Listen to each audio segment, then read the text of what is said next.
kapal selam? Nunggunya di pinggir dermaga? Ketika ada yang mengucapkan salam, harap dijawab dengan lantang dan bertenaga. Assalamualaikum warahmatullahi wabarakatuh.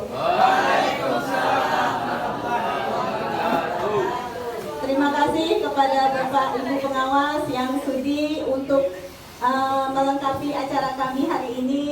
Terima kasih untuk Ibu Kepala Sekolah yang sudah memberikan kesempatan dan wadah untuk kami melaksanakan tugas kami sebagai CGP.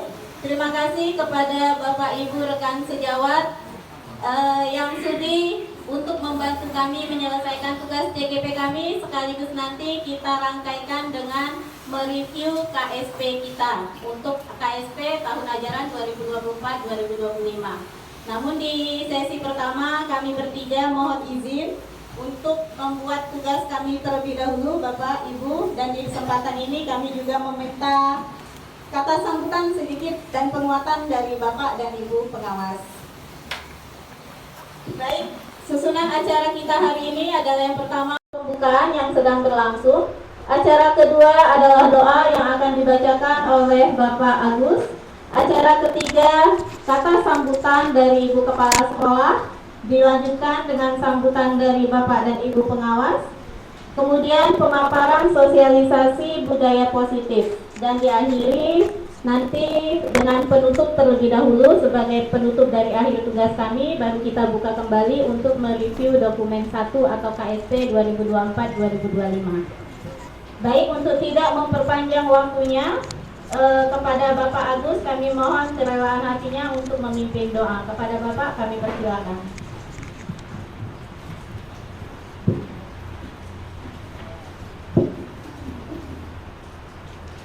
Assalamualaikum warahmatullahi wabarakatuh.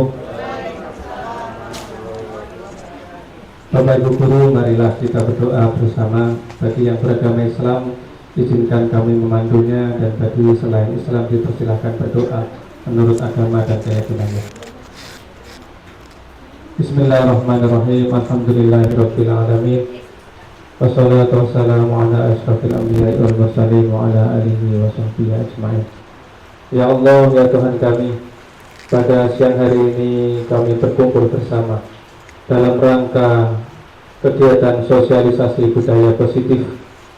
Jadikanlah acara ini lancar awal hingga akhir, serta membawa ilmu yang bermanfaat bagi kami.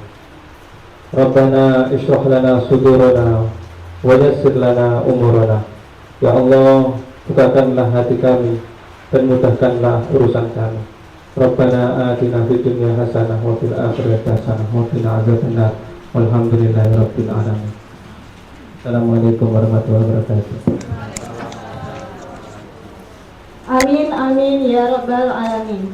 Baik, untuk langkah kegiatan berikutnya adalah sambutan dari Ibu Kepala Sekolah. Kepada Ibu kami persilahkan. Terima kasih kepada Bu Bulan. Bismillahirrahmanirrahim. Assalamualaikum warahmatullahi wabarakatuh. Waalaikumsalam. Selamat siang, salam sejahtera untuk kita semua.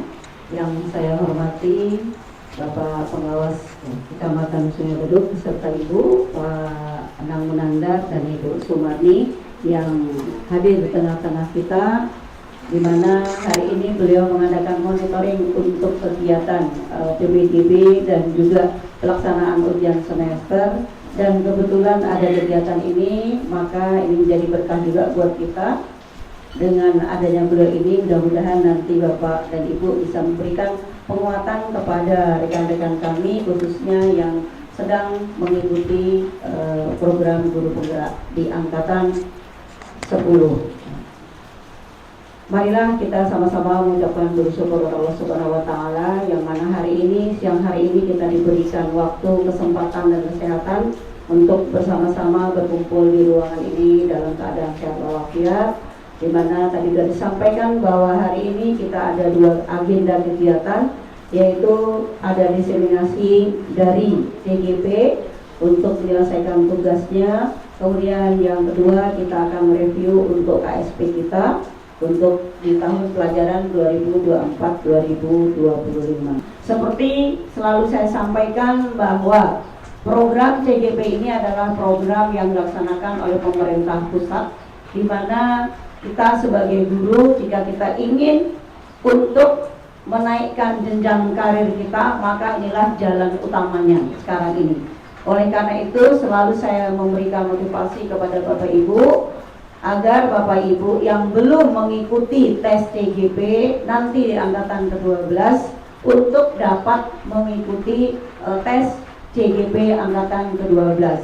Ikutilah kawan-kawan kita yang sudah bergerak terlebih dahulu, sehingga saya berharap tentunya dengan kawan-kawan yang aktif mengikuti CGP ini akan membawa kemajuan. Kemajuan yang utama adalah tentunya untuk pribadi sebagai Bapak Ibu sebagai guru, di mana karir jenjang karir Bapak Ibu nanti akan melewati hal tersebut. Dan yang kedua, kita berharap dengan banyaknya CGP yang ada di sekolah kita ini, kita dapat meningkatkan kualitas mutu pembelajaran di sekolah kita yang nantinya juga akan membawa nama baik sekolah kita.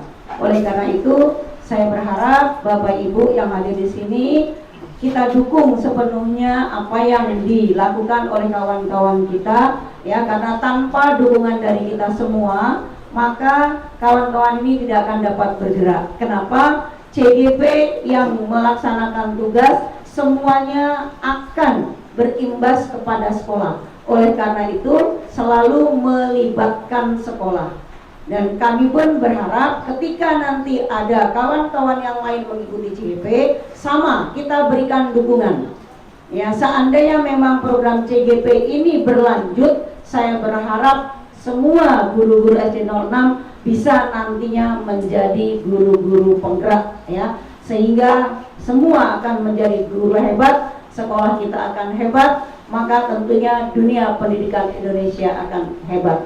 Oleh karena itu, kepada Bapak Ibu juga yang sudah lolos sebagai guru penggerak dan sedang mengikuti pendidikan guru penggerak, saya berharap betul jadilah contoh, jadilah penggerak untuk di sekolah kita ini, kita bawa kemajuan sekolah kita ini bersama-sama. Yakinlah apabila kita bergerak bersama-sama, maka dampaknya pun akan baik buat kita semua. Ya, selamat mengikuti kegiatan ini. Mudah-mudahan Bapak Ibu dapat mengikuti kegiatan ini sampai selesai.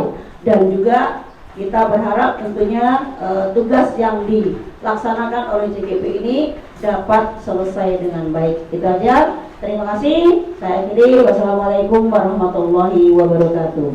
Ke pasar membeli tawas, singgah ke kebun ambil rambutan. Kepada Bapak Ibu pengawas, sudi kiranya berikan sambutan. Kepada Bapak Ibu kami persilakan.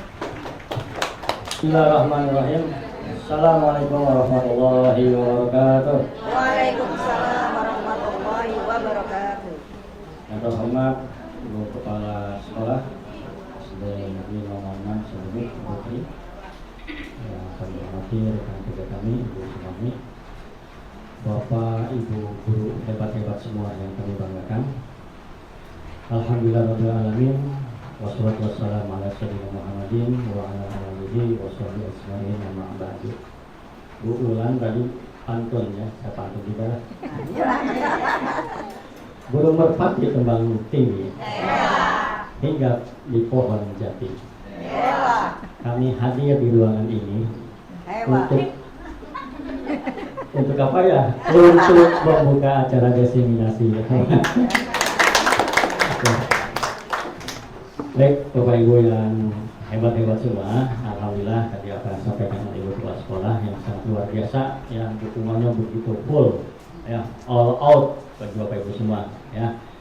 Mudah-mudahan apa tadi yang disampaikan oleh Ibu Kepala Sekolah, ya, untuk kegiatan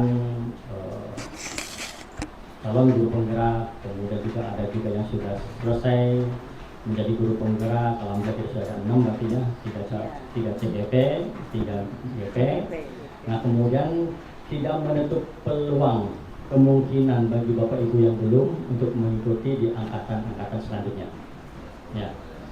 Karena melalui program penggerak ini insya Allah ya mungkin ini jalan yang terbaik untuk saat ini yang sudah dipikirkan oleh pemerintah, ya, khususnya oleh Kementerian pendidikan. Ya. Jadi Bapak Ibu, kegiatan diseminasi ini tentang budaya positif ya bulan ya. Tentang budaya positif ini memang harus kita terapkan ya di sekolah. Bagaimana cara membangun budaya positif di sekolah? Tentunya endingnya sebenarnya kepada siswa ya. Bagaimana menanamkan pendidikan karakter kepada siswa melalui budaya-budaya positif. Pertama, saya minta aplaus untuk Ibu Kepala Sekolah. Kenapa Ibu? Saya merasa bangga. Kenapa? Karena saya merasa CGP di sini pernah dukungan seperti Ibu Kepala Sekolah ini yang kami betul-betul betul. Dukungan totalitas bagi guru penggerak. Dan juga di sini banyak yang guru penggeraknya. Saya merasa tergelitik sedikit karena kita ada istilah guru penggerak itu tergerak, bergerak, menggerakkan. Nah, di sini yang menggerakkan ini, saya benar-benar meminta Ibu, mana guru penggeraknya, coba angkat tangan sebentar. Yang sudah lolos, tolong dulu angkat tangan. Oke. Tuntutan yang ketiga saya minta menggerakkan. Saya meminta Ibu dengan sangat dari SD 06 ini untuk menggerakkan Saebeduk. Karena di Saebeduk ini tidak banyak dari guru swasta yang mengerti tentang kurikulum merdeka. Saya meminta mulai tahun ajaran baru Kombel Saebeduk kita diramaikan dengan guru penggerak. Tolong bagi ilmunya ke sekolah-sekolah lain. Ini yang saya tuju Ibu. Benar-benar sebagai guru penggerak dapat menggerakkan di Saebeduk ini. Mudah-mudahan tahun ke depan kita akan mendengar bahwa Saebeduk ini tidak lagi salah kaprah dengan melaksanakan kurikulum merdeka. Jadi itu pesan saya Bu. Assalamualaikum warahmatullahi wabarakatuh.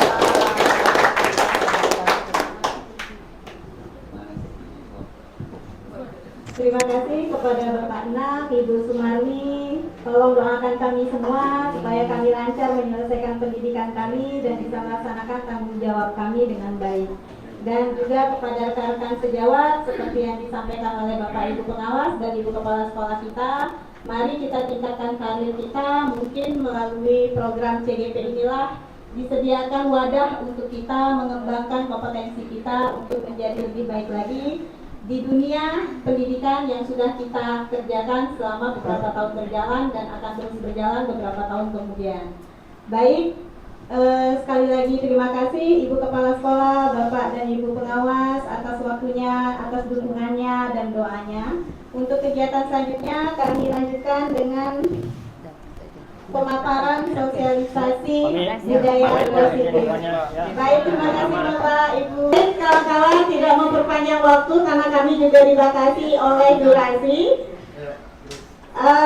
Minimal kami dibatasi 30 menit. Jadi mungkin kami hanya sekilas membacakan dan sedikit menjelaskan atau memberi contoh. Sisanya nanti kita bisa belajar bersama melalui Kombel atau melalui KKD kita. Baik, pada kesempatan kali ini kami akan melaksanakan tugas kami dari CGP modul 1 dari PGP Pendidikan Guru Penggerak modul 1.4 yaitu aksi nyata tentang sosialisasi budaya positif. Di sini sudah tidak asing lagi, kami bertiga dari angkatan 10, ada Bapak Guru Kocak kita, Bapak Guru yang selalu bikin heboh, Bapak Wahyuni, kemudian ya Bapak Sultan SDN 06, kemudian ada saya sendiri dan disusul oleh calon kepala sekolah masa depan Ibu Bamuna Maibahu SPD. Next slide. Baik, selamat datang di sosialisasi budaya positif. Posisikan diri Anda pada posisi terbaik untuk mendapatkan informasi dan pengalaman. Mari bekerja sama, berkolaborasi, saling mendukung demi mewujudkan disiplin positif di sekolah kita yang tercinta ini. Aplaus dong.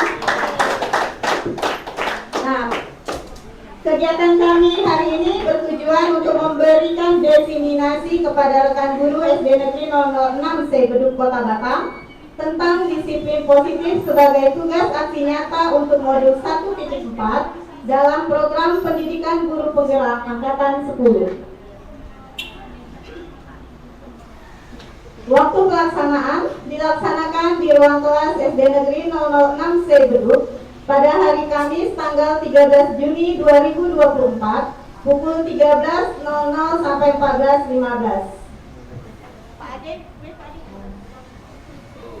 Baik, pada materi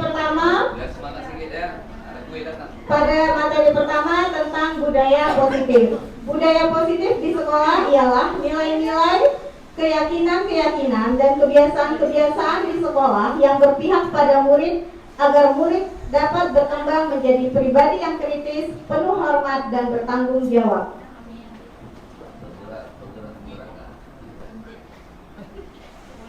Pada budaya positif ini mencakup tentang perubahan paradigma belajar, disiplin positif, keyakinan kelas, motivasi perilaku manusia, segitiga restitusi, kebutuhan dasar manusia, dan teori kontrol dan posisi kontrol manusia. Pada poin pertama tentang perubahan paradigma belajar. Izin Bapak Ibu, sekali lagi kami di depan ini bukan berarti kami menggurui, terutama kepada Bapak Ibu guru senior. Kami tidak menggurui, tetapi kami hanya berbagi apa yang kami dapat supaya nanti ke depan kami tidak lupa, dan mungkin kami juga memotivasi rekan guru sekalian. Disiplin diri menurut Ki Hajar Dewantara mempunyai manfaat, diantaranya dapat menggali potensinya untuk menuju kepada sebuah tujuan, dihargai dan bermakna. Manfaat kedua, bagaimana cara kita mengontrol diri. Ketiga, bagaimana menguasai diri untuk memilih tindakan yang mengacu pada nilai-nilai yang kita hargai. Dan yang keempat, bisa bertanggung jawab terhadap apa yang dilakukan. Pada perubahan paradigma belajar, stimulus respon lawan teori kontrol. Pertama, tentang ilusi guru mengontrol diri. Pada dasarnya, kita tidak dapat memaksa murid untuk berbuat sesuatu jikalau murid tersebut memilih untuk tidak melakukannya. Selama ini kita banyak miskonsepsi. Walaupun tampaknya kita sedang mengontrol perilaku murid tersebut, hal ini karena murid tersebut sedang mengizinkan dirinya untuk dikontrol oleh orang lain. Saat itu bentuk kontrol guru menjadi kebutuhan dasar yang dipilih murid tersebut. Teori kontrol menyatakan bahwa semua perilaku memiliki tujuan, bahkan terhadap perilaku yang tidak sesuai. Ilusi bahwa semua penguatan positif efektif dan bermanfaat. Ini juga selama ini kita miskonsepsi. Penguatan positif atau bujukan adalah bentuk-bentuk kontrol. Segala usaha untuk mempengaruhi murid agar mengulangi sesuatu perilaku tertentu adalah sesuatu usaha untuk mengontrol murid tersebut. Dalam jangka waktu tertentu, kemungkinan murid tersebut akan menyadarinya dan mencoba untuk menolak bujukan kita, atau bisa jadi murid tersebut menjadi tergantung pada pendapat sang guru untuk berusaha. Jadi dia tidak bisa mandiri, tidak bisa mengeksplor dirinya seperti apa, karena semua terpaku oleh kehendak oleh gurunya. Ilusi yang ketiga yaitu bahwa kritik akan membuat orang merasa bersalah, dapat menguatkan karakter. Maksudnya, penggunaan kritik dan rasa bersalah untuk mengontrol murid menuju pada identitas gagal. Mereka belajar untuk merasa buruk tentang diri mereka. Mereka mengembangkan dialog diri yang negatif.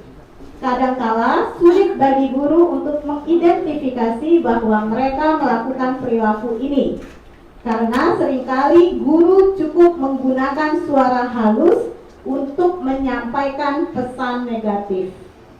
Ilusi bahwa orang dewasa memiliki hak untuk memaksa. Banyak orang dewasa yang percaya bahwa mereka memiliki tanggung jawab untuk membuat murid-murid berbuat hal-hal tertentu. Apapun yang dilakukan dapat diterima, selama ada sebuah kemajuan berdasarkan sebuah pengukuran kinerja. Pada saat itu pula, orang dewasa akan menyadari bahwa perilaku memaksa tidak akan efektif untuk jangka waktu panjang, dan sebuah hubungan permusuhan akan terbentuk.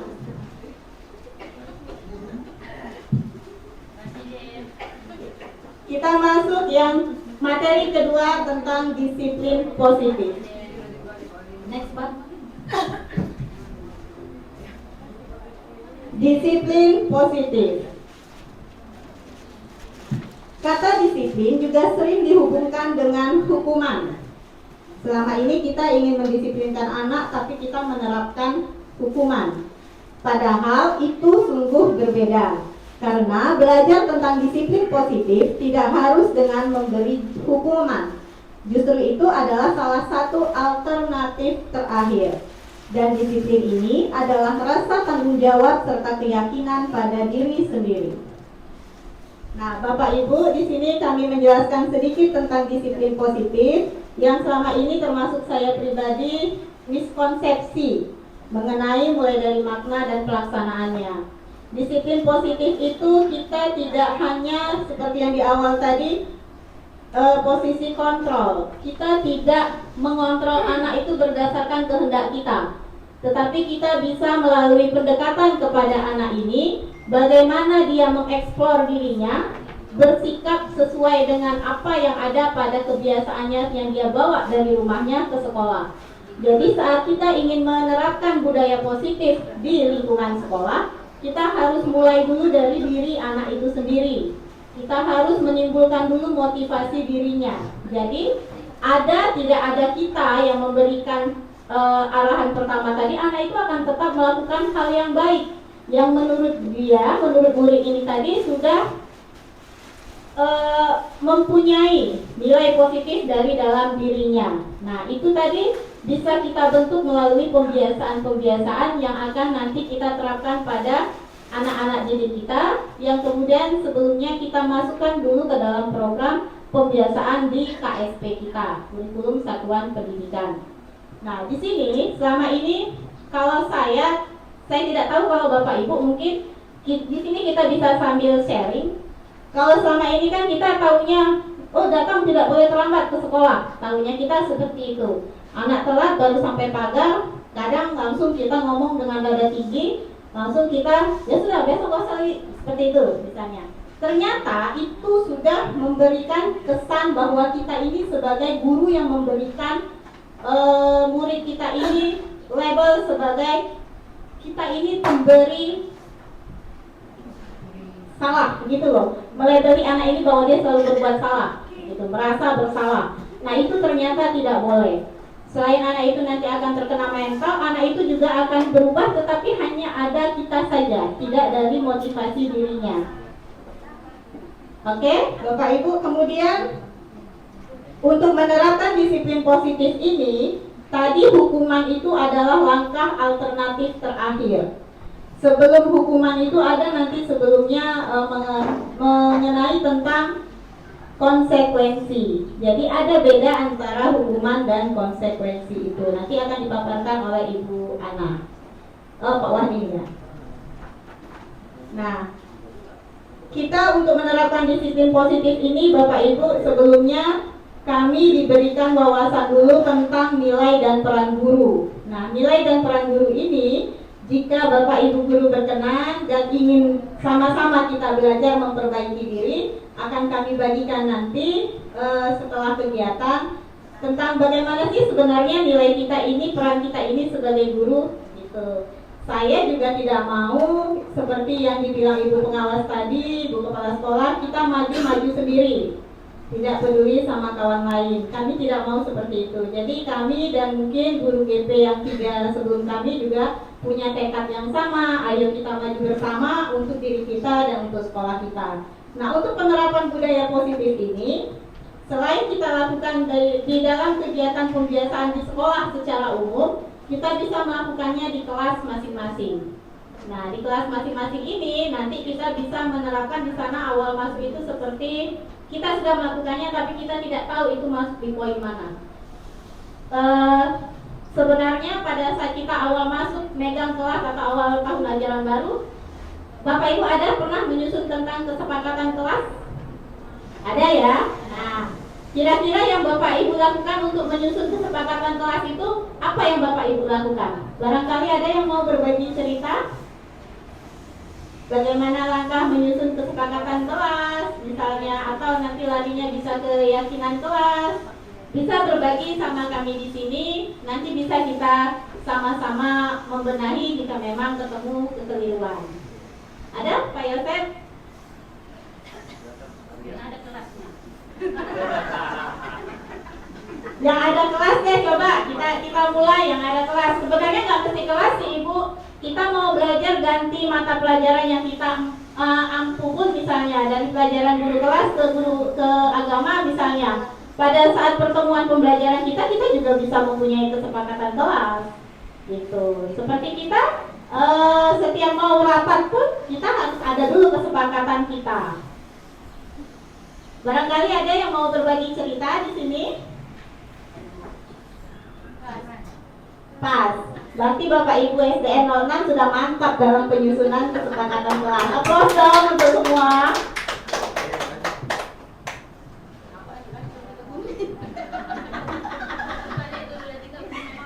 Nah, Bapak Ibu, untuk menerapkan budaya positif lah tadi, seperti yang saya sampaikan tadi, kita tidak boleh langsung memberikan label, kita tidak boleh bertindak sebagai pemberi rasa bersalah kepada anak tanpa mendengarkan alasan anak. Misalnya kita langsung melabeli, berarti kamu yang pemalas, malam tidurnya malam kali, main HP terus, gitu kan. Sementara kita tidak mencari tahu nih alasannya kenapa anak itu sampai tidurnya malam, gitu. Barangkali di sini ada videonya Pak Wahini untuk budaya positif. Oke, nanti di sesi terakhir akan kami bukakan sekilas tentang video-video, baik itu tentang penerapan budaya positif, keyakinan kelas, ataupun yang tentang restitusi, segitiga restitusi. Bapak Ibu, tidak hanya kelas tinggi, tidak hanya CGP atau GP yang harus tahu dan paham tentang nilai dan peran guru. Jadi di sini tidak hanya juga guru kelas yang paham ini, karena kita adalah seorang pendidik. Jadi mari kita ubah paradigma kita yang dulunya kita memang tidak pernah memiliki ilmu dasar kependidikan, karena kita sekolah di sekolah yang umum, tidak melalui SPG misalnya kalau guru senior. Jadi mari dengan berkembangnya zaman kita belajar mendalami tentang ilmu kependidikan ini. Nah, kami siap berbagi, kami siap berkolaborasi dengan Bapak Ibu. Jika memang ada pertanyaan, jika memang ada keganjalan bagaimana untuk menerapkan budaya positif, bagaimana misalnya untuk melaksanakan pembiasaan-pembiasaan yang akhirnya nanti akan melahirkan nilai-nilai kebajikan, akan menciptakan keyakinan kelas yang memang di situ kita menerapkan pendidikan itu adalah berfokus kepada murid. Nah, dari program pendidikan guru penggerak ini, kami, terutama saya, mendapatkan pencerahan bahwasanya kita sebagai guru ini adalah sosok pribadi yang menghamba kepada murid. Jadi kita tidak memaksakan kehendak kita untuk murid itu bisa jadi seperti yang kita mau. Seperti yang dipaparkan tadi pada slide pertama, murid itu akan takut pada kita, murid itu akan mengikuti apa yang kita sampaikan karena dia mengizinkan dirinya untuk bisa dikontrol orang lain. Nah, istilahnya di sini kayak kita kalau keseharian mungkin, oh bentak saja dia, nanti dia langsung itu nggak bisa keluar lagi, langsung kerjain tugas. Kan ada tuh anak kita seperti itu. Nah, itu karena anak pribadi, anak itu sendiri mengizinkan diri pribadinya untuk bisa dikontrol orang lain. Tapi andaikan dia punya prinsip, aku nggak mau dikontrol siapapun, pokoknya nggak boleh siapapun yang kontrol aku. Mau guru itu bilang seperti apapun, anak itu tetap tidak bisa kita ubah. Nah, yang seperti itu yang kita hindari, karena dia akhirnya akan berubah hanya berdasarkan motivasi dari luar, karena ada ancaman, karena ada hukuman, karena ada hardikan dari gurunya. Tetapi ketika kita berhasil menimbulkan motivasi diri anak itu akan mengontrol dirinya sendiri. Dia akan memahami sendiri mana yang baik, mana yang positif, mana yang negatif bagi dia. Nah, jadi peran guru itu sebelum materi ini kami dapatkan ada 5 ya Bu, 5 peran guru dengan beberapa nilainya.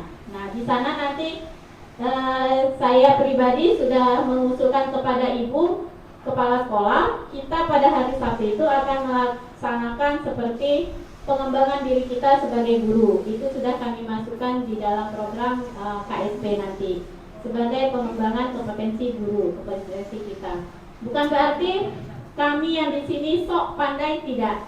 Di situ boleh. Misalnya Bapak Ibu mengikuti pelatihan webinar dari luar, boleh, silahkan. Nanti kita berbagi sama-sama. Nah, untuk budaya positif ini Bapak Ibu menerapkannya susah kalau untuk mengikuti berdasarkan aturan atau maksud yang disampaikan, yang ingin disampaikan oleh Bapak Ki Hajar Dewantara.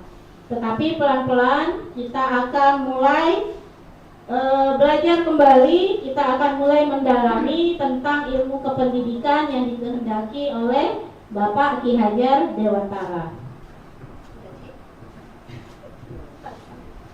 Baik, Bapak Ibu, untuk slide selanjutnya, materi selanjutnya ada motivasi perilaku manusia dan kebutuhan dasar manusia akan disampaikan oleh rekan kami, Ibu Naibaho. Kepada Ibu kami persilahkan.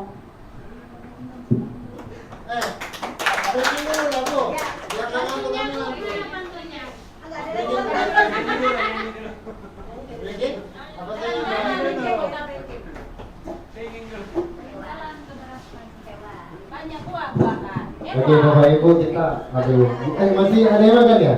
Oke, agaknya ini kita main tembak-tembakan dulu. Bu Ida, sehat?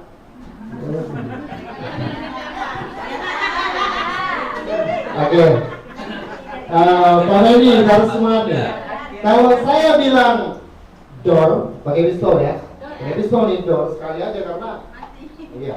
Enggak, harus balas tembak door. Tembak saya door juga. Ya. Tapi kalau saya bilang saya udah upgrade nih dari pistol jadi AK-47. Jadi tembakannya 3 kali. Dor dor dor. Jadi langsung enggak kena. Tapi kalau saya bilang bum.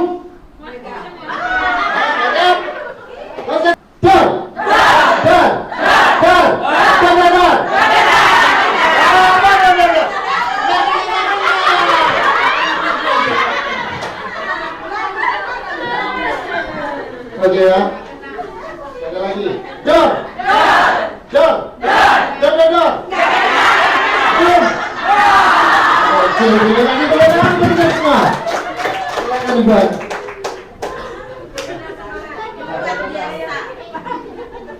Oke, terima kasih. Izin Bapak Ibu, saya akan melanjutkan slide berikutnya, yaitu motivasi perilaku manusia. Ada 3 motivasi perilaku manusia. Yang pertama itu untuk menghindari ketidaknyamanan atau hukuman. Yang kedua, kenapa didorong lagi? Yang kedua, untuk mendapatkan imbalan atau penghargaan. Dan yang ketiga, untuk menjadi orang yang mereka inginkan dan menghargai diri sendiri dengan nilai-nilai yang mereka percaya. Yang pertama ini termasuk dia disiplin kalau dia dihukum begitu. Jadi ini bukan berasal dari dirinya, tetapi dari luar. Motivasinya dari luar. Yang kedua, mendapat imbalan. Ini juga termasuk intrinsik ya, dari luar, bukan dari dalam dirinya. Jadi dia bisa berubah kalau ada imbalan. Misalnya, ayo, yang kena, yang duluan selesai. Nanti ibu dapatkan, kasihkan stiker. Nah, jadi dia kalau ada stiker, baru dia rajin. Kalau tidak ada stiker, dia nggak rajin. Nah, berarti dia gara-gara stiker dia makanya rajin. Nah, itu bukan motivasi dari dalam dirinya. Yang ketiga, untuk menjadi orang yang mereka inginkan, menghargai diri. Nah, ini baru dari dirinya sendiri. Dia mau upgrade-nya, mau motivasi dirinya itu sadar sendiri dia.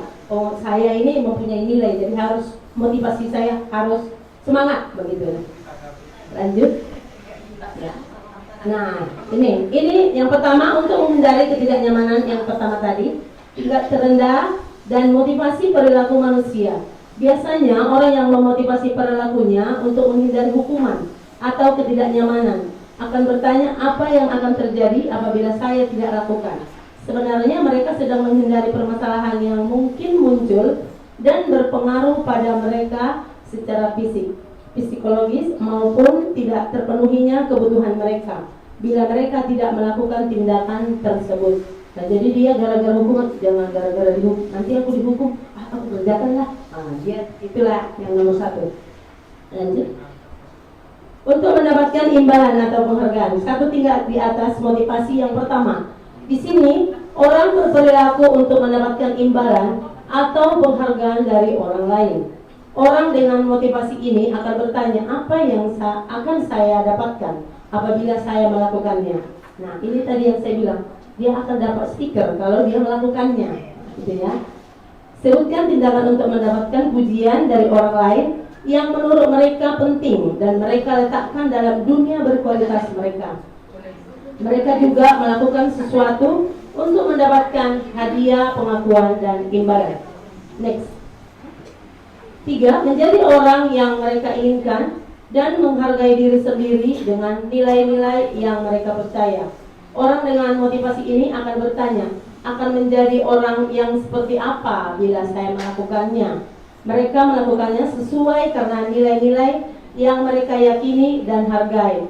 Dan mereka melakukannya karena mereka ingin menjadi orang yang melakukan nilai-nilai yang mereka yakini tersebut adalah motivasi yang akan membuat seseorang memiliki disiplin positif karena motivasi berperilakunya bersifat internal, bukan eksternal. Jadi ada 3 tadi motivasi, 2 itu eksternal dan 1 internal. Next.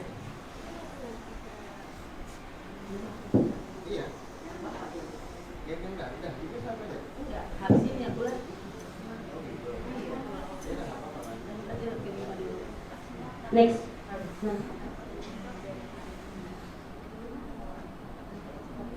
Oke. Kebutuhan dasar manusia. Next. Ada 5 kebutuhan dasar manusia. Yang pertama itu kebutuhan bertahan hidup. Nah, Bapak Ibu, biar kita bertahan hidup, kira-kira apa yang harus kita lakukan? Tentunya harus makan, minum, harus ada rasa nyaman.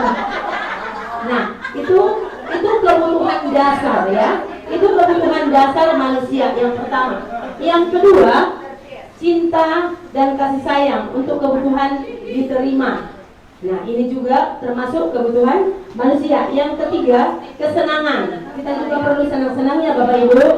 Nah, yang keempat, kebebasan. Nah, kita juga memiliki kebebasan. Aku mau itu, aku mau yang ini, dan maksudnya nggak mau terus diatur begitu ya.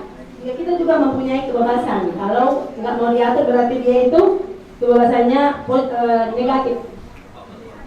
Yang kelima, penguasaan. Kebutuhan pengakuan atas kemampuan. Nah, kebutuhan bertahan hidup ini contohnya begini, Bapak Ibu. Ada anak-anak yang bernama, kita buat dulu siapa ya? Pak Dini. Pak Dini. Dini namanya Pak Dini. Dini ini dia suka musil sama teman-temannya. Terus dan dia selalu buang sampah sembarangan.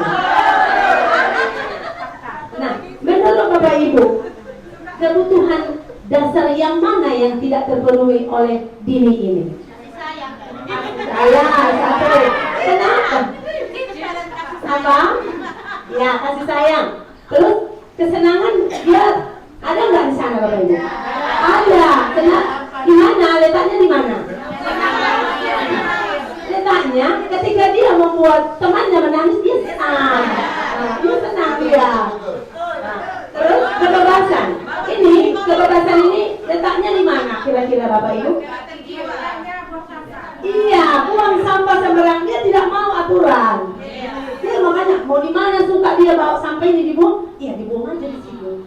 bebas begitu.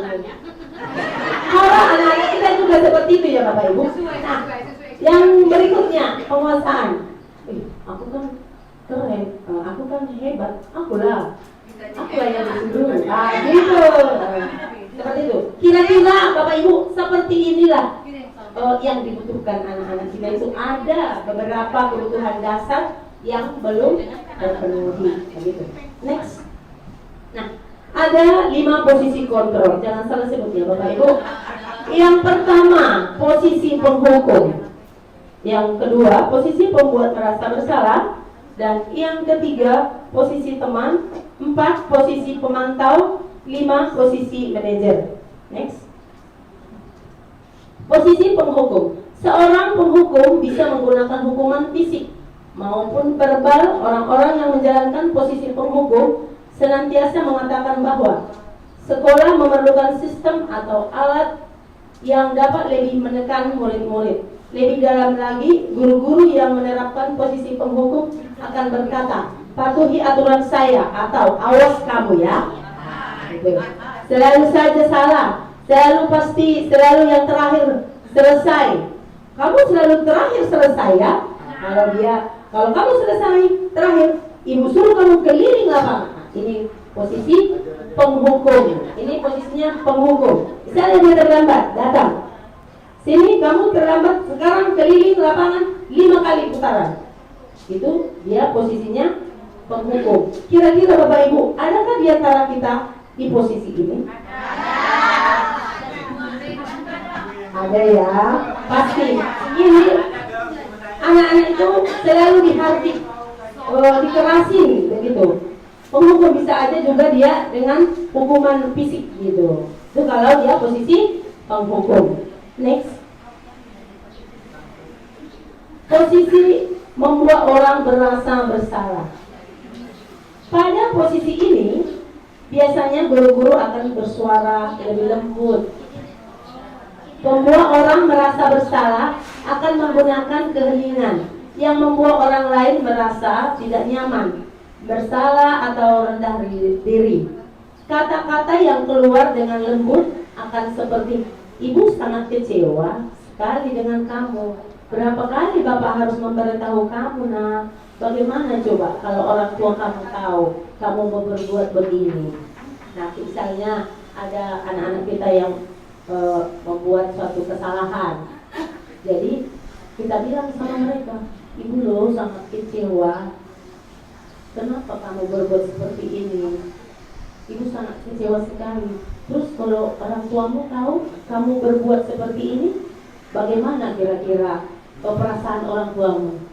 Kita bilang sama anak-anak itu, ketika anak-anak itu bertengkar kita bawa ke kantor, kita bilang seperti itu. Nah, anak itu merasa bersalah, dia merasa bersalah. Oh iya, aduh gara-gara aku jadi orang tuaku bersalah. Dia merasa bersalah. Di posisi ini, Bapak Ibu, saya rasa kita sering. Betul Bapak Ibu? Betul. Jika ada anak-anak bertengkar, pasti kita bilang, kamu udah berapa kali loh nak, kecewa loh ibu, udah terus ibu kasih hati, kamu kenapa gak berubah? Coba nanti orang tuamu tahu bagaimana perasaannya. Selalu kita bilang seperti itu. Nah, ini posisi membuat orang merasa bersalah. Jadi anak-anak itu merasa bersalah karena kita bilang lembut, kita bilang tapi penusuk hatinya. Ya Pak Ibu ya. Oke. Tapi kalau saya sebenarnya ini setelah kami pelajari, ini tidak bagus ya Bapak Ibu. Jadi karena udah ada diseminasi ini, kalau boleh ini dihindari begitu. Jangan lagi dilanjutkan karena ini tidak kurang bagus begitu ya. Oke. Next. Posisi teman. Oke. Guru pada posisi ini tidak akan menyakiti murid, namun akan tetap berupaya mengontrol murid melalui persuasif. Posisi teman pada guru bisa negatif ataupun positif. Positif di sini berupa hubungan baik yang terjalin antara guru dan murid. Guru di posisi teman menggunakan hubungan baik dan humor untuk mempengaruhi seseorang. Mereka akan berkata, ayo bantulah demi Bapak, ayo bantulah demi Ibu. Sudah berapa kali gitu ya. Ayo ingat kita bantuan Bapak selama ini, ingat gak bantuan Bapak, ayolah bantulah. Itu jadi kita memposisikan diri kita sebagai teman. Ya sudah kali ini tidak apa-apa, nanti Ibu bantu bereskan. Nah, hal negatif dari posisi teman adalah bila suatu saat guru tersebut tidak membantu, maka murid akan kecewa dan berkata, saya pikir Bapak Ibu teman saya, ternyata enggak, gitu ya. Karena udah kecewa dia, murid merasa dikecewakan dan tidak mau lagi berusaha. Hal lain yang mungkin timbul adalah murid hanya akan bertindak untuk guru tertentu dan tidak untuk guru lainnya. Murid akan tergantung pada guru tersebut. Jadi negatifnya anak itu tidak mandiri, Bapak Ibu. Jadi anak itu nanti dia hanya takut sama guru yang dia merasa dia temannya. Itu temanku. Jadi kalau dia terlambat, ya lah Bu, sekali ini aja. Ya Bu, ya janganlah hukum. Ya Bu, ya udah sekali ini Ibu maafkan, tapi besok jangan lagi. Iya, makasih ya. Dia merasa dia temannya seperti itu. Tiba giliran guru yang lain, waduh, gawat ini, enggak temanku ini. Jadi dia kecewa karena dia hanya patuh sama temannya tadi, sama guru yang lain dia tidak patuh. Banyak hal seperti terjadi di sekolah kita. Misalnya saya guru kelas 1A, saya suruh 1B, dia nggak mau. Dia merasa hanya 1B itu aja gurunya. Dan kelas besar itu juga seperti itu. Nah, ambil dulu sampah, tolong dulu sapukan ini. Dia cuek-cuek deh, cuek-cuek bebek ya kan. Pura-pura lah dipanggil temannya lah, apalah. Nah, baru nanti kita bilang sama bu gurunya, ibu gurunya, langsung dia nurut. Kenapa? Kita tadi, padahal kita sama-sama gurunya loh di sini ya kan. Tapi harus gurunya sendiri yang dia ikuti. Kita semua guru di sini selalu kita tekankan sama anak-anak itu. Yang semua guru di sini adalah gurumu.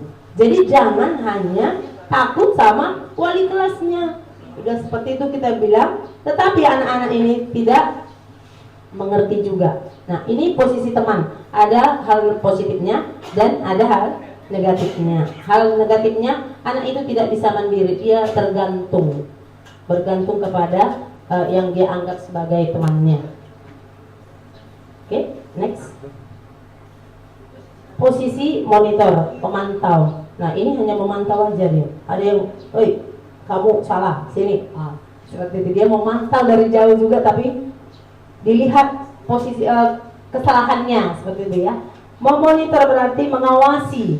Pada saat kita mengawasi, kita bertanggung jawab atas perilaku orang-orang yang kita awasi. Posisi pemantau berdasarkan pada peraturan-peraturan dan konsekuensinya. Dengan menggunakan sanksi atau konsekuensi, kita dapat memisahkan hubungan pribadi kita dengan murid. Sebagai seseorang yang menjalankan posisi pemantau, pertanyaan yang diajukan seseorang pemantau, peraturannya apa? Apa yang telah kamu lakukan? Sanksi atau konsekuensinya apa? Seorang pemantau sangat mengandalkan perhitungan catatan data yang dapat digunakan sebagai bukti atas perilaku seseorang.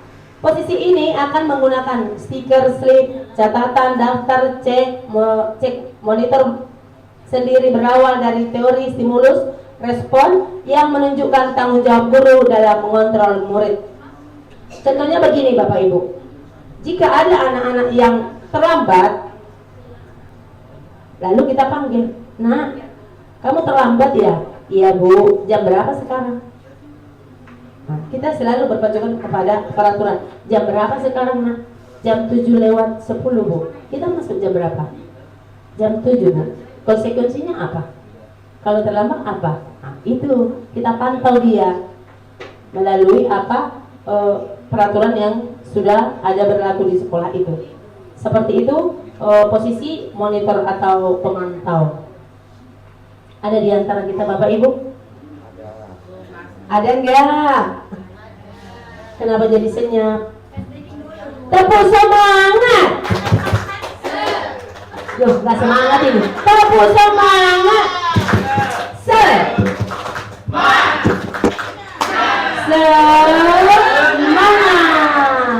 Tepuk 1, tepuk 2, tepuk 3, tepuk 4, tepuk 5, tepuk 5 3 kali.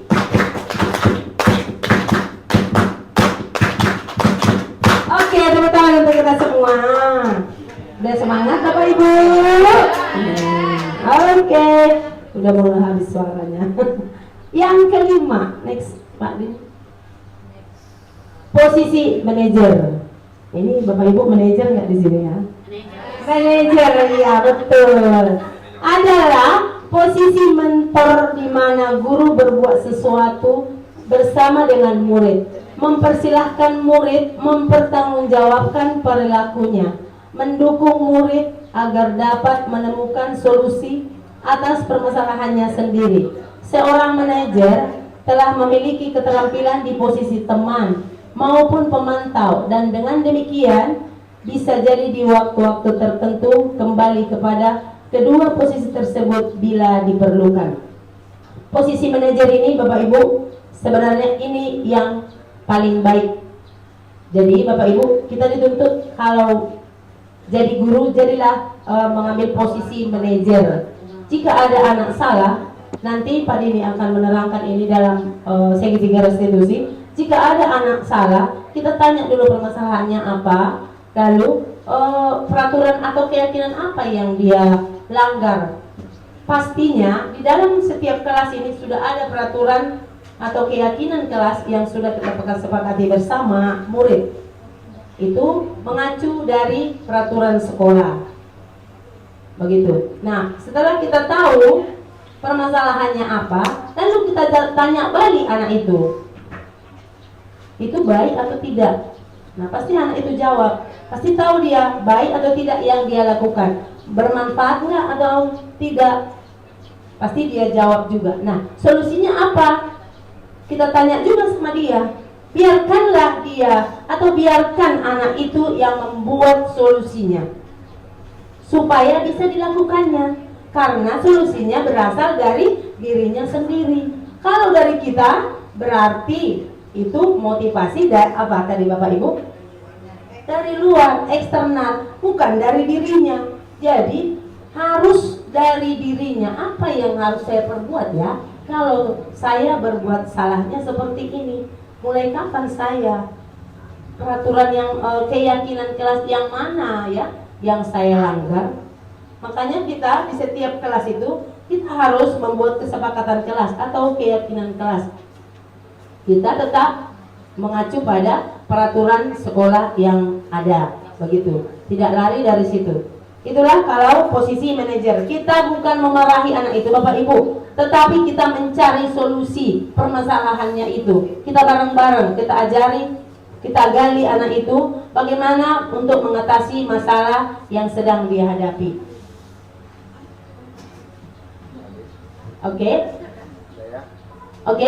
untuk lebih jelas lagi kita akan simak video 5 posisi kontrol.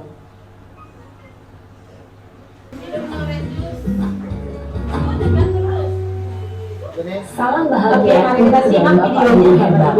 Dalam penerapan disiplin positif restitusi, salah satu program yang dikembangkan adalah 5 posisi kontrol. 5 posisi kontrol dalam restitusi adalah proses perjalanan seorang pendidik agar dapat mengenali dirinya. Pada video kali ini, kita akan membahas tentang 5 posisi kontrol yang dikembangkan oleh Diane Gossen dan contoh penerapannya.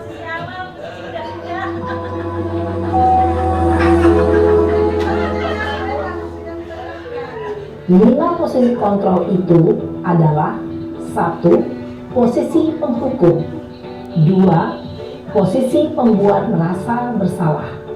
3. Posisi teman. 4. Posisi pemantau atau monitor. Dan 5. Posisi manajer. Untuk lebih memahami kelima posisi tersebut, Mari kita saksikan kasus Naren yang terlambat hadir 20 menit di sekolah dan melihat bagaimana kelima posisi kontrol dalam menghadapi masalah tersebut.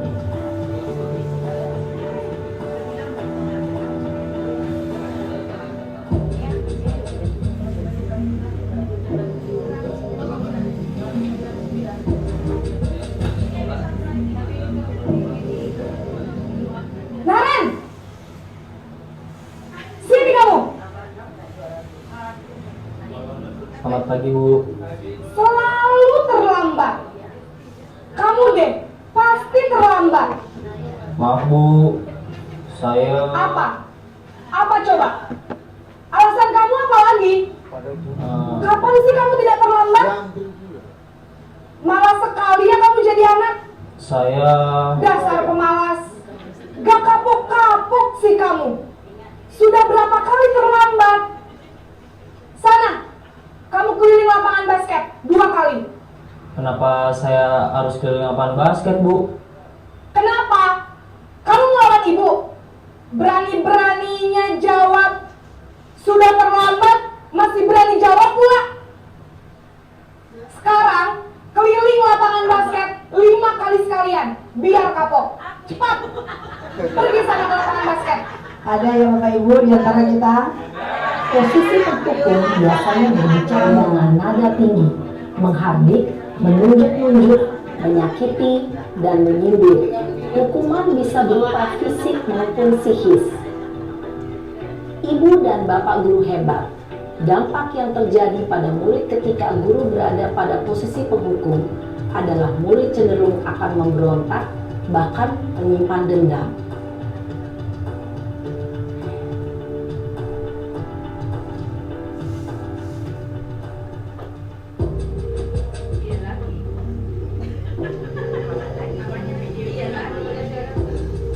Contoh penerapan dia juga, Bu. Naren!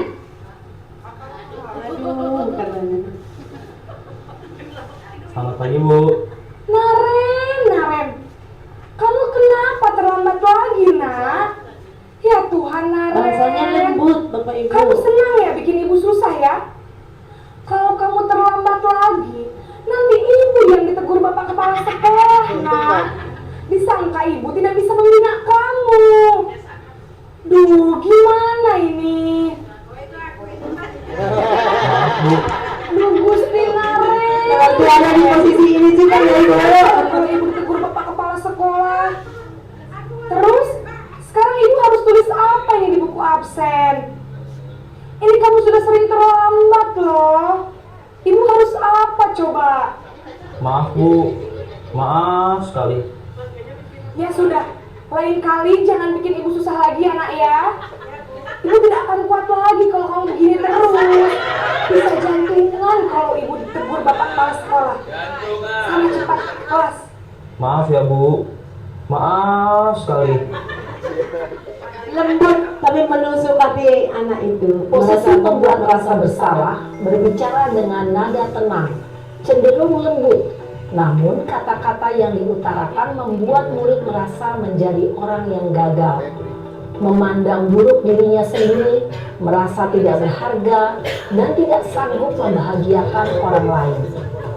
Ketika guru mengambil posisi pembuat rasa bersalah, murid akan menganggap dirinya yang bersalah dan ia akan menyimpan emosi negatif tersebut di dalam dirinya.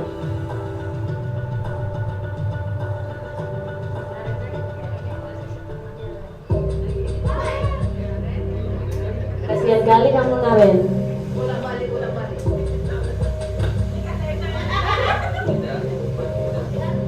Naren!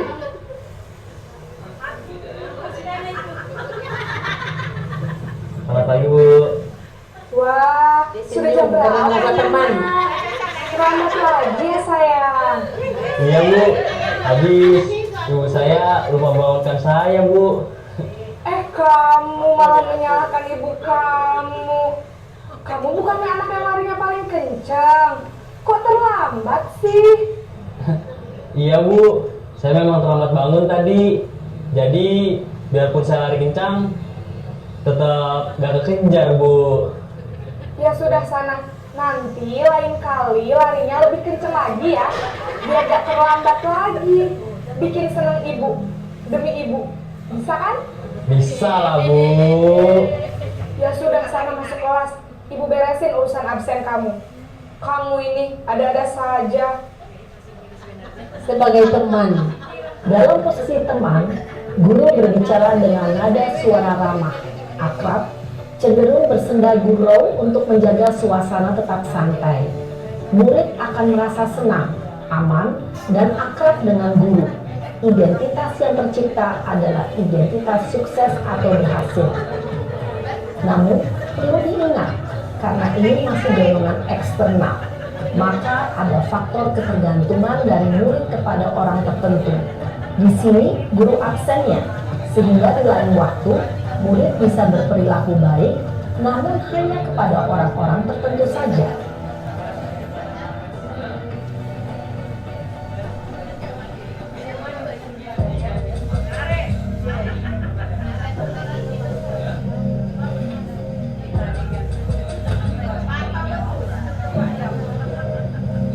Naren!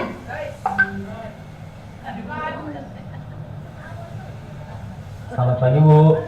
Naren, apa peraturan sekolah kita tentang jam berapa kita harus masuk sekolah, nak? Kita harus di sekolah jam 7, Bu. Iya, betul. Sekarang sudah jam 7.20. Naren sudah tahu konsekuensinya jika terlambat hadir. Paham, Bu. Saya harus tinggal kelas pas jam istirahat selama 20 menit. Iya, benar. Konsekuensinya demikian. Jadi nanti jam 9.30 pas istirahat, kamu harus tinggal di kelas, kerjakan tugas tambahan untuk ketertinggalan kamu, ya? Baik, Bu. Posisi pemantau mengandalkan penghitungan atau data untuk mengontrol murid. Guru mengarahkan murid berdasarkan peraturan dan konsekuensi. Seorang pemantau menunjukkan bahasa tubuh dan ekspresi wajah yang datar dan cenderung formal.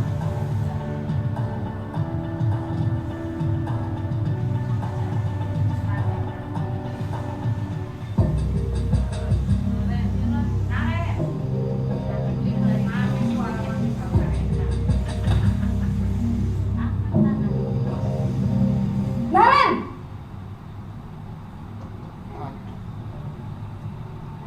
Selamat pagi, Bu. Selamat pagi, Naren. Maaf, Bu. Saya terlambat. Iya, sekolah masuknya jam 7, sekarang sudah jam 7.20. Jadi sekarang bagaimana ini, Naren? Maaf, Bu. Saya lupa setel alarm saya semalam. Baiklah, menurut kamu, keyakinan sekolah yang mana yang perlu kamu tingkatkan? Menghargai diri sendiri dan orang lain mungkin ya, Bu. Setuju. Jadi, apakah Naren meyakini prinsip saling menghormati tersebut? Iya, Bu. Saya meyakininya.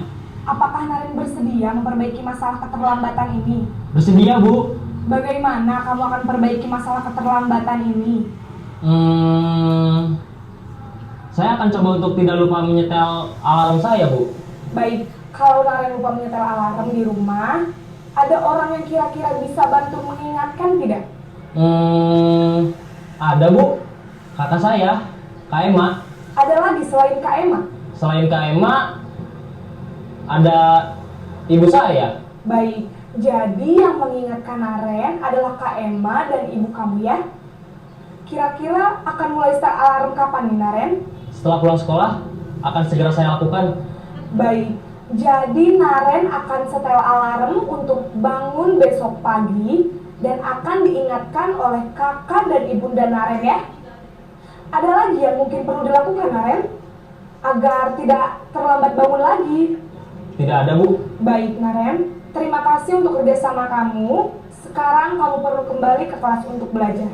Baik, Bu. Terima kasih.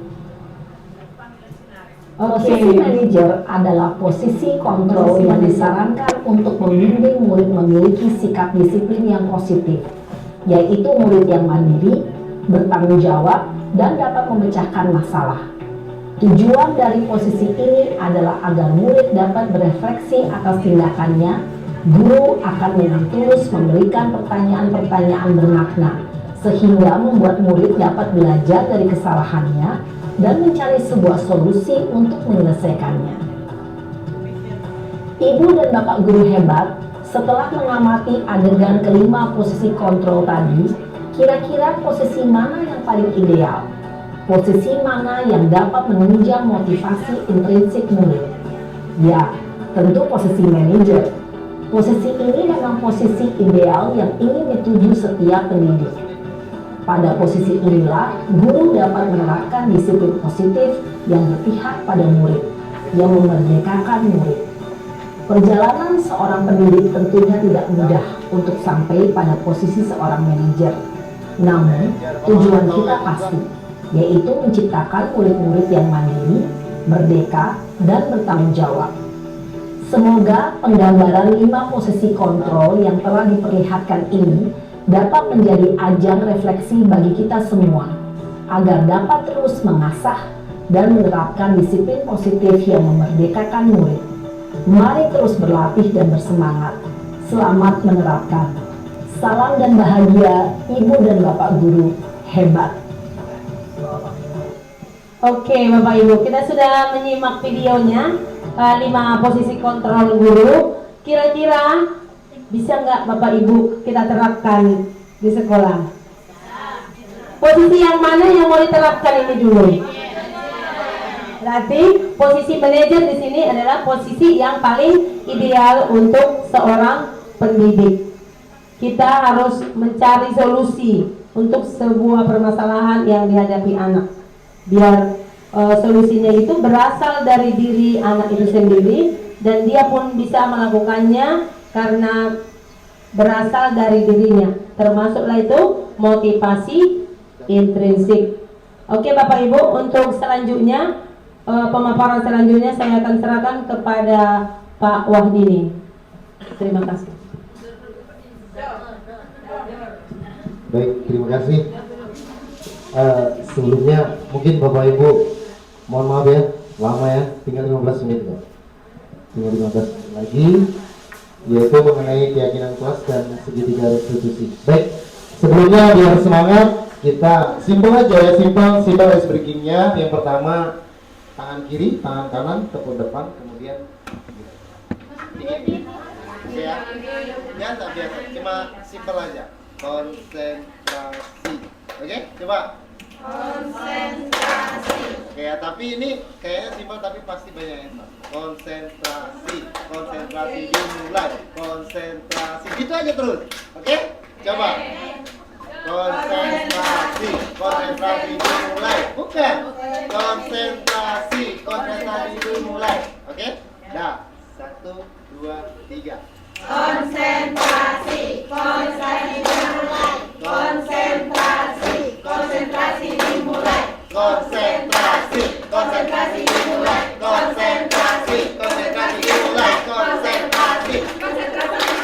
Oke, tepuk tangan untuk kita semua. Simpel ya, simpel. Oke.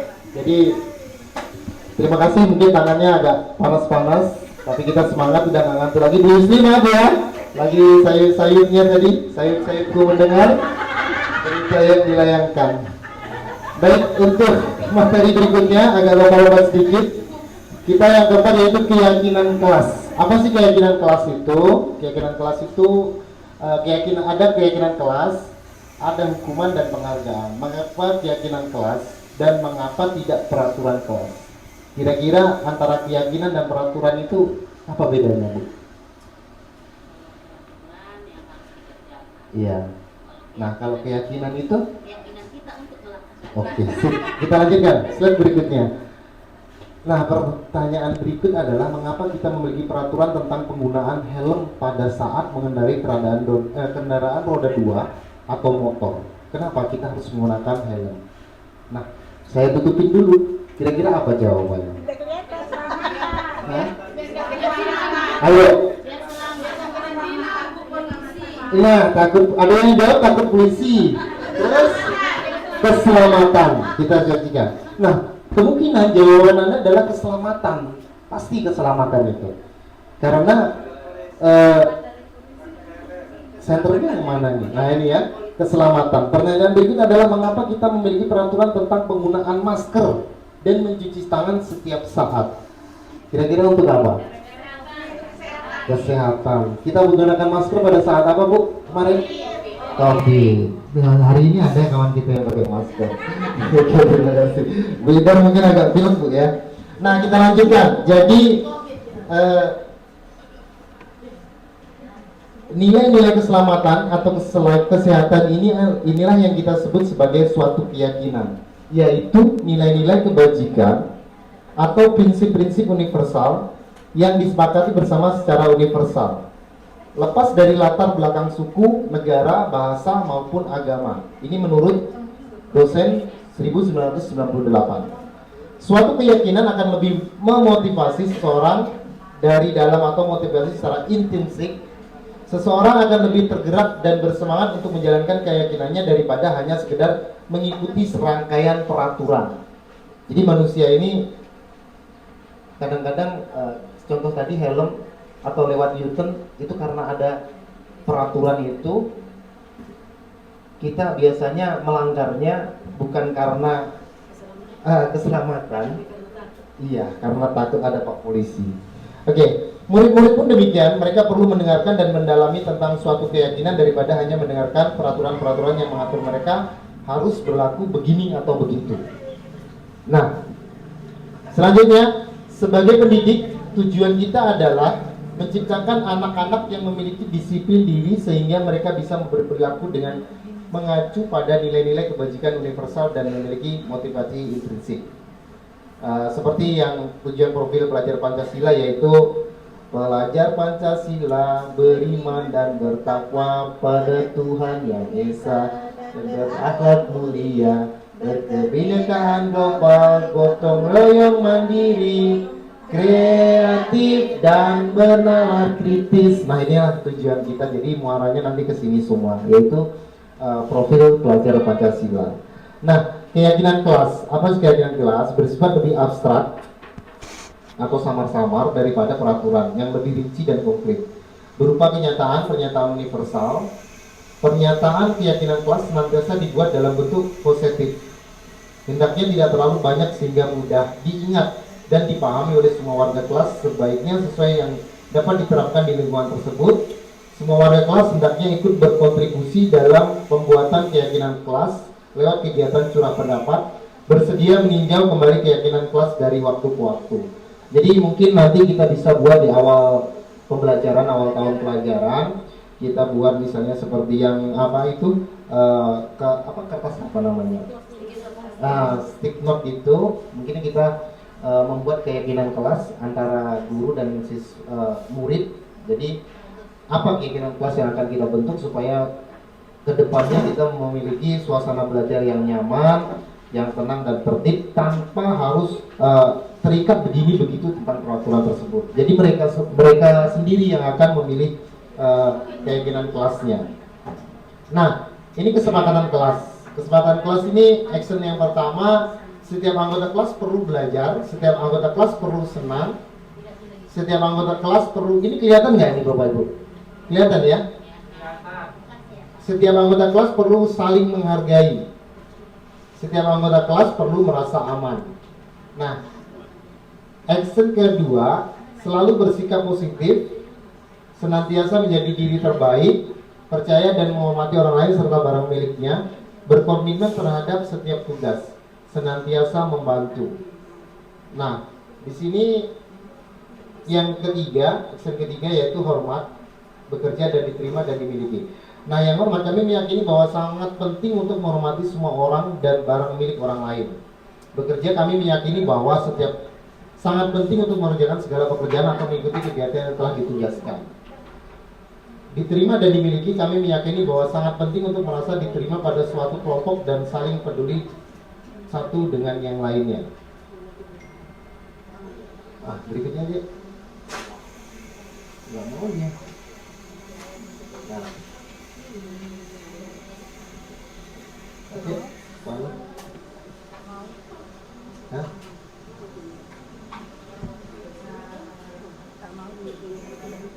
Next, nggak mau ya? Terus ke bawah.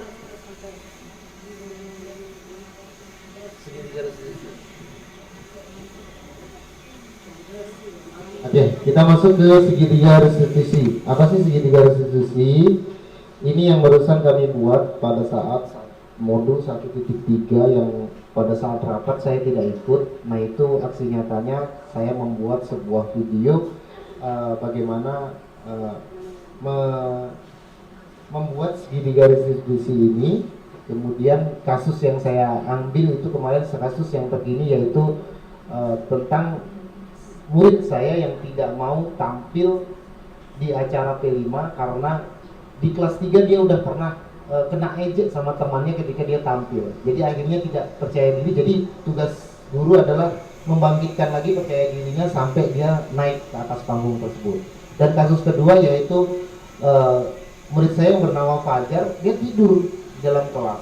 Akhir-akhir ini sering tidur. Ketika saya tanya, ternyata dia main game Free Fire.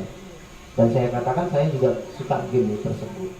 Nah, masuk dulu di dunia mereka, baru kita masuk ke segitiga restitusi. Apa sih segitiga restitusi? Jadi di sini yang pertama adalah menstabilkan identitas, terus kemudian validasi kebutuhan, terus yang terakhir yaitu menanyakan keyakinannya.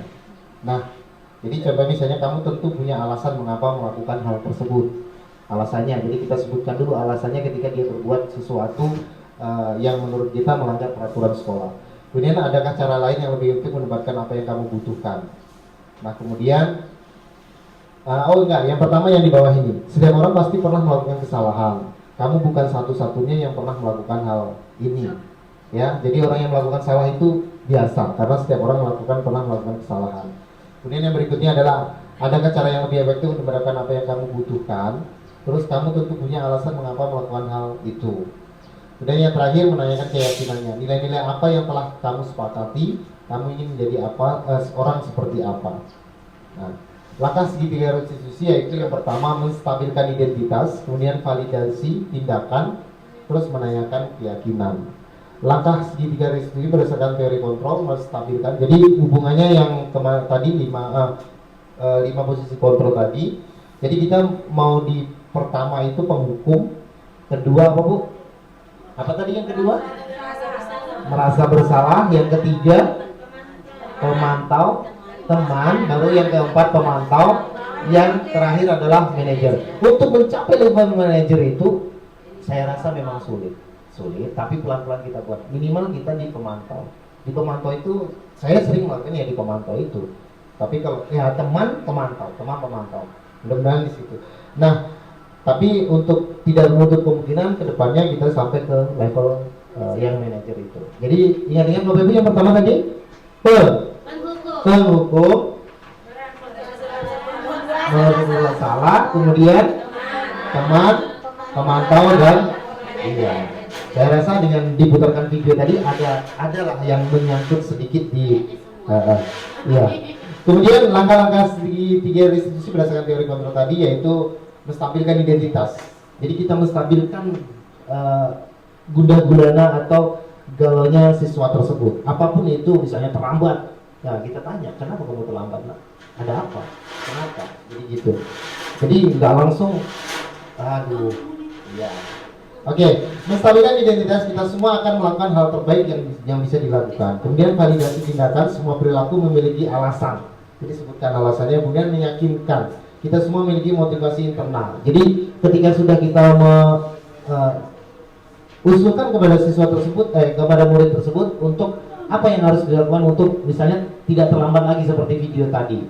Dan dia sendiri yang akan, contoh tadi di video, saya akan membuat alarm. Nah, kemudian gurunya nanya lagi, alarm? Terus siapa yang membantu nanti? Kakak saya, ada ibu.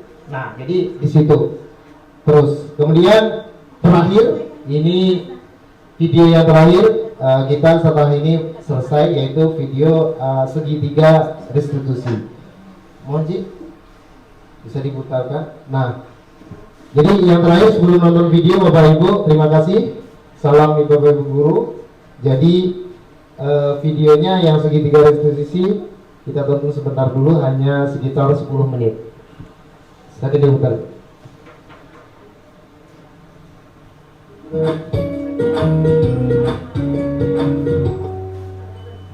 Salam dan bahagia berbahagia Ibu dan Bapak guru hebat. Pada video kali ini kita akan membahas tentang salah satu program disiplin positif yang diterapkan di lingkungan sekolah yang dikenal dengan nama restitusi.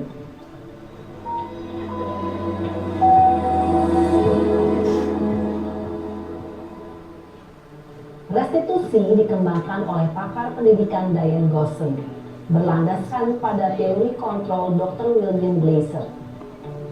Segitiga restitusi adalah suatu proses dialog yang dijalankan oleh guru atau orang tua agar dapat menghasilkan murid yang mandiri dan bertanggung jawab.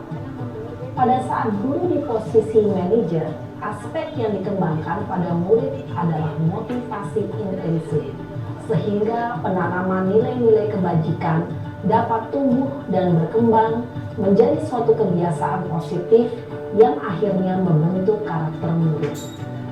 Proses dialog ini terdiri dari 3 langkah yang digambarkan pada ketiga sisi pada segitiga restitusi.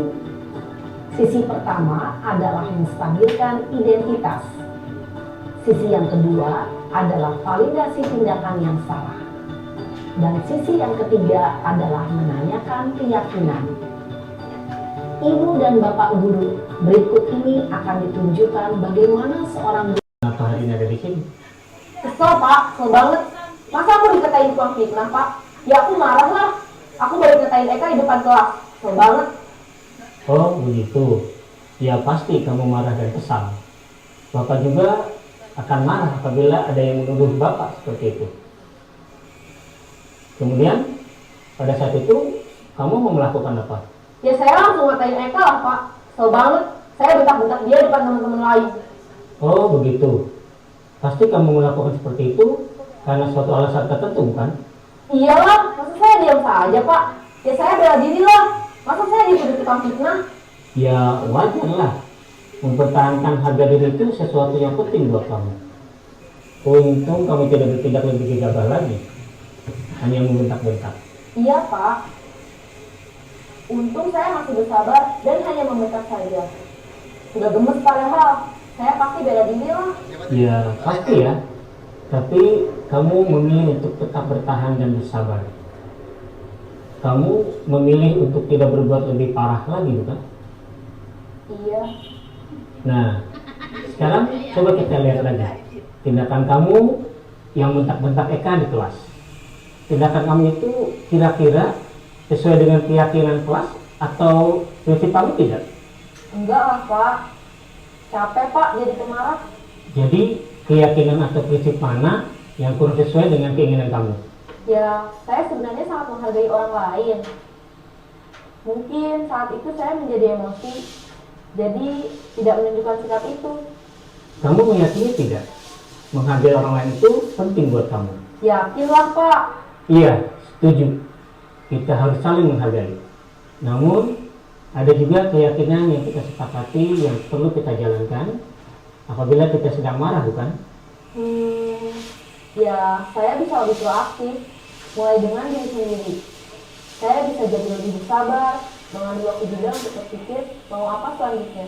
Kira-kira kamu bersedia memperbaiki masalah ini tidak? Bersedia Pak. Kalau kamu memperbaiki masalah ini, kamu akan menjadi orang seperti apa? Saya akan menjadi orang yang bertanggung jawab kali ya Pak. Dan senantiasa proaktif. Iya, menurut kamu bagaimana rasanya menjadi orang seperti itu? Ya nyaman lah, bangga bisa bersabar dan menahan diri. Baiklah kalau begitu.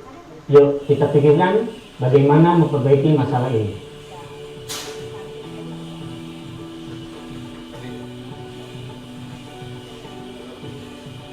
Ibu dan Bapak guru hebat, baru saja kita menyaksikan contoh bagaimana seorang guru berada dalam posisi manajer menggunakan penerapan segitiga restitusi. Mari kita bahas satu persatu. Pada sisi pertama, menstabilkan identitas berdasarkan pada prinsip bahwa membuat kesalahan adalah bagian dari proses pembelajaran. Sisi pertama dari segitiga ini berperan menggeser identitas murid dari identitas gagal ke identitas sukses. Murid yang sedang bertingkah laku yang tidak pantas atau menarik diri saat itu sedang mengalami identitas gagal. Bila kita mengkritiknya, maka posisinya tidak akan berubah. Kita bisa mengajukan pernyataan-pernyataan ini. 1. Membuat kesalahan sesuatu yang wajar. 2. Manusia tidak ada yang sempurna. 3. Kita bisa memperbaiki masalah ini. 4. Saya tidak menanyakan kesalahannya. Saya lebih fokus bagaimana memperbaiki masalah ini. 5. Apakah saat ini kamu tengah menjadi orang yang baik untuk dirimu sendiri? Pada sisi kedua, validasi tindakan yang salah berlandaskan pada prinsip bahwa setiap perilaku berupaya memenuhi suatu kebutuhan tertentu. Guru yang telah memahami teori kontrol akan bergeser dari pemikiran stimulus respon menjadi proaktif dan mencoba untuk mengenali tujuan dari perilaku murid. Mengenali dan memahami kebutuhan murid ini dapat memperbaiki hubungan dengan murid tersebut. Pernyataan atau pertanyaan bisa disampaikan dengan nada suara tidak menghakimi atau memojokkan, sehingga dapat mengembalikan murid pada posisi positif. 1. Kamu bisa saja bertindak lebih gegabah lagi dari ini. 2. Kamu bukan melakukannya tanpa suatu alasan tertentu. 3. Kamu melakukannya karena mempertahankan sesuatu yang penting bagimu. 4. Mungkin kamu bisa mempelajari suatu perilaku baru yang lebih efektif. Bersediakah kamu mempelajarinya? Selanjutnya, kita akan simak sisi terakhir, yaitu menanyakan keyakinan. Teori kontrol menyatakan bahwa pada dasarnya kita termotivasi secara intrinsik. Pada saat perilaku yang salah telah divalidasi dan identitas sukses telah stabil, maka murid telah siap mengaitkan keyakinan-keyakinannya dengan tindakannya yang salah dan pemikirannya telah bergeser ingin menjadi orang yang dituju. Pertanyaan-pertanyaan ini dapat mengaitkan keyakinan-keyakinan yang diambil murid. 1. Sebagai keluarga atau kelas, apa yang kita yakini? 2. Nilai-nilai apa yang telah kita sepakati? 3. Seperti apa gambaran sebuah kelas yang ideal bagi kami? 4. Kamu ingin menjadi orang seperti apa?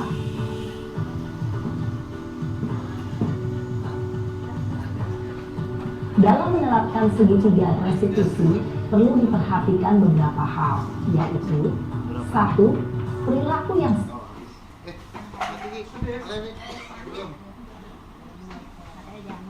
salah perlu dikaitkan dengan nilai-nilai atau keyakinan-keyakinan yang telah disepakati atau dituju. 2. Kesediaan orang yang melakukan kesalahan untuk memperbaiki masalah. 3. Pemecahan masalah sebisa mungkin relevan atau memiliki hubungan dengan masalah yang ada. 4. Usaha. Perlu adanya suatu usaha perbaikan dari pihak yang berbuat kesalahan. 5. Waktu. Perlu didedikasikan waktu dari pihak yang berbuat kesalahan. Tanyakan kapan akan mulai dilakukan usaha untuk memperbaiki masalah. Dengan memahami struktur penerapan segitiga restitusi, diharapkan guru dapat menerapkan posisinya sebagai manajer dengan mengajukan pertanyaan-pertanyaan bermakna yang dapat membuat murid menjadi lebih percaya diri, bertanggung jawab, dan mandiri. Nah, ibu bapak guru perlu tidaknya mengikuti ketiga tahapan dalam segitiga restitusi bergantung pada ringan beratnya suatu permasalahan. Misalnya, bila permasalahan tersebut ringan, maka tidak perlu dijalankan secara berurutan. Bahkan bisa semudah menanyakan apa keyakinan yang kita sepakati. Dengan menjalankan segitiga restitusi, dengan mengajukan pertanyaan-pertanyaan bermakna, diharapkan murid menjadi lebih kuat secara pribadi, dapat membuka wawasan murid agar dapat menyelesaikan permasalahannya sendiri, semakin percaya diri, mandiri, dan merdeka. Salam dan bahagia, Ibu Bapak Guru hebat. Terima kasih tepuk tangan Bapak Ibu. Akhirnya selesai sesi kita. Jadi saya ingin bertanya Bapak Ibu, bagaimana perasaan Bapak Ibu setelah mengikuti ini? Ada ngantuk, sangat bahagia. Kira-kira apa yang Bapak Ibu ingat dari semua materi tadi? Oke, 5 posisi kontrol tadi. Yang pertama, pengukur, merasa bersalah, teman, kemudian pemantau dan manajer. Ya, pesannya kemarin kami di Fasil itu kita nggak sampai manajer, memang itu susah. Tapi kita minimal ya di pemantau. Pemantau itu kan bagus. Tapi pelan-pelan tidak menutup kemungkinan sampai ke manajer. Jadi terima kasih. Salam Bapak Ibu guru hebat. Jika ingin mengubah dunia, mulailah mengubah diri sendiri. Itu kata Ki Hajar Dewantara. Terima kasih. Saya akhiri. Assalamualaikum warahmatullahi wabarakatuh. Selamat siang.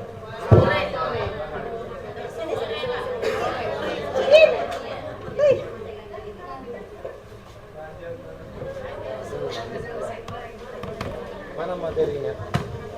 Tutuplah.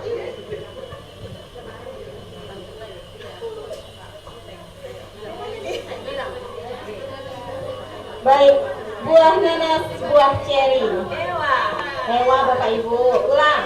Buah nanas, buah ceri. Dicampur gula sedap sekali. Cukup sekian pertemuan kali ini. Hewa cuma barisan sampiran saja Bu. Semoga bertemu lagi di kemudian hari. Siang hari makan kuaci, makan bersama Ibu Asih. Cukup sekian acara hari ini. Saya ucapkan banyak-banyak terima kasih. Terima kasih Bapak Ibu untuk kerjasamanya, untuk waktunya. Semoga tugas kami ini lancar dan bisa diterima oleh tim penilai Fasil kami. Mohon doa supaya kegiatan PGP kami lancar sampai selesai dan bisa lulus seperti Bapak Ibu GP sebelumnya.